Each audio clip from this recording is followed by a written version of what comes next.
اعوذ باللہ من الشیطان الرجیم بسم اللہ الرحمن الرحیم۔ آج ہم ذکر کریں گے بنی اسرائیل کی ایک عورت کا۔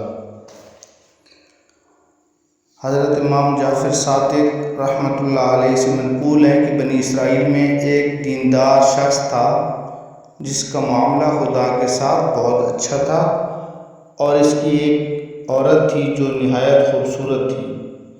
اس دیندار شخص کو اس پر کسی وجہ سے بدگمانی ہو گئی تھی، چنانچہ جب کبھی یہ دیندار شخص باہر جاتا تو گھر کا دروازہ باہر سے مقفل کر کے جاتا۔ ایک مرتبہ ایسا اتفاق ہوا کہ کسی جوان مرد سے اس کی بیوی کی آنکھ لڑ گئی اور وہ ایک دوسرے سے محبت کرنے لگے، مگر باہمی معاملات کی بظاہر کوئی صورت نہ تھی۔ عورت نے کسی ذریعے سے باہر کے تالے کی ایک کنجی بنوا لی اور اس نوجوان کو بھجوا دی۔ اس نوجوان کا اس عورت کے پاس اس کے شوہر کی عدم موجودگی میں آنا جانا شروع ہو گیا۔ رات اور دن میں جب کبھی اس کو موقع ملتا وہ دروازے کا تالا کھول کر اس کے پاس آ جاتا۔ عورت کے شوہر کو اس آمد و رفت کی عرصہ دراز تک خبر نہ ہوئی اور یہ سلسلہ جاری رہا۔ اس کا شوہر چونکہ ایک عابد و زاہد شخص تھا تو اس کو خود بخود یہ احساس ہوا کہ اس کی عورت اس سے کچھ کنارہ کشی اختیار کرنے لگی ہے۔ چنانچہ اس نے اس خدشہ سے عورت کو مطلع کر دیا اور کہا کہ مجھے اس وقت اطمینان ہو سکتا ہے جب کہ تو اپنی عفت و عصمت پر حلف اٹھا لے گی۔ عورت اس پر راضی ہو گئی اور کہنے لگی کہ جب آپ کا جی چاہے مجھ سے حلف لے لیجیے گا۔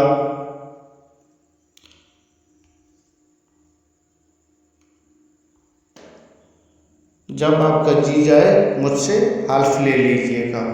جس شہر کا یہ واقعہ ہے وہاں ایک پہاڑ تھا اور اس کے قریب ایک نہر بہتی تھی۔ وہاں جا کر بنی اسرائیل قسم اور حلف اٹھایا کرتے تھے، اور جو شخص وہاں پر جھوٹی قسم یا حلف اٹھاتا فوراً ہلاک ہو جاتا۔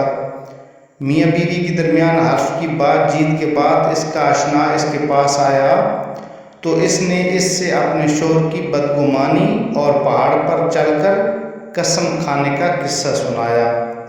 یہ سن کر وہ نوجوان پریشان ہو گیا کہ اب کیا کیا جائے۔ عورت نے اس کو تسلی دی اور کہا کہ گھبرانے کی کوئی بات نہیں، میں ایسی ترکیب کروں گی کہ سانپ بھی مر جائے گا اور لاٹھی بھی نہ ٹوٹے۔ فلاں دن فلاں وقت میں اپنے شوہر کے ساتھ قسم کھانے کے لیے اس پہاڑ پر جاؤں گی، لہٰذا تم بھیس بدل کر اور سواری کا ایک گدھا لے کر شہر کے باہر پھاٹک پر کھڑے ہو جاؤ، اور جب تم ہم دونوں میاں بیوی کو آتا دیکھو تو گدھے کو لے کر ہمارے قریب آ جانا۔ میں تمہارے گدھے پر پہاڑ تک جانے کے لیے سوار ہوں گی تو جلدی سے مجھے اٹھا کر گدھے پر سوار کر دینا، پھر دیکھنا کیا ہوتا ہے۔ چنانچہ جب حلف اٹھانے کا دن آیا تو اس دیندار شوہر نے اپنی بیوی سے کہا کہ چلو اس پہاڑ پر چلیں تاکہ تم وعدے کے مطابق حلف اٹھا کر مجھے مطمئن کر سکو۔ یہ سن کر وہ جلدی سے کپڑے بدلے بغیر چلنے کے لیے تیار ہو گئی اور کہنے لگی کہ میں پیدل پہاڑ پر نہیں جا سکتی۔ شوہر نے کہا چلو شہر کے پھاٹک پر کوئی گدھے والا کھڑا ہوگا، اس کا گدھا کرائے پر لے لیں گے۔ چنانچہ دونوں گھر سے چل دیے۔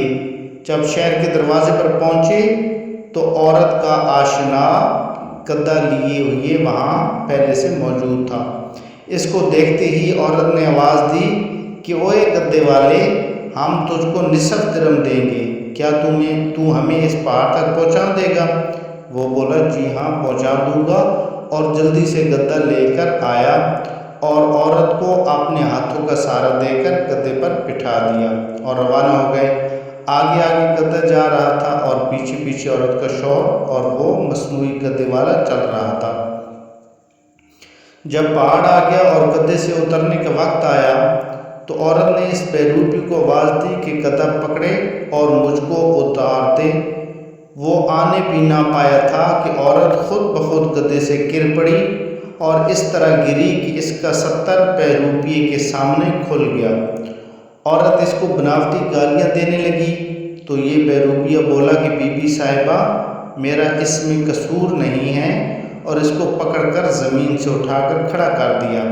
اس کے بعد وہ پہاڑ چڑھے اور جب اس جگہ پر پہنچے جہاں قسم کھائی جاتی تھی تو عورت نے اپنے ہاتھ سے پہاڑ کو پکڑ لیا اور شوہر کی طرف مخاطب ہو کر قسم کھا کر کہنے لگی کہ جب سے تمہارا اور میرا ساتھ ہوا ہے تب سے آج تک مجھے سوائے آپ کے اور اس گدے والے کے کسی نے ہاتھ نہیں لگایا اور نہ دیکھا ہے۔ چنانچہ یہ قسم ظاہر میں سچی تھی کہ سوائے اس کے شوہر اور اس بے روپیے کے کسی تیسرے شخص نے نہ اس کو چھوا تھا نہ اس کو ہاتھ لگایا تھا۔ اس لیے وہ پہاڑ زور زور سے ہلنے لگا اور زمین میں دھنس گیا، اور بنی اسرائیل اس واقعے کو بھول گئے۔ اسی لیے خدا تعالیٰ نے فرمایا اگرچہ ان کفار مشرکین کی سازشیں ایسی تھیں جن سے پہاڑ بھی اپنی جگہ سے ہل۔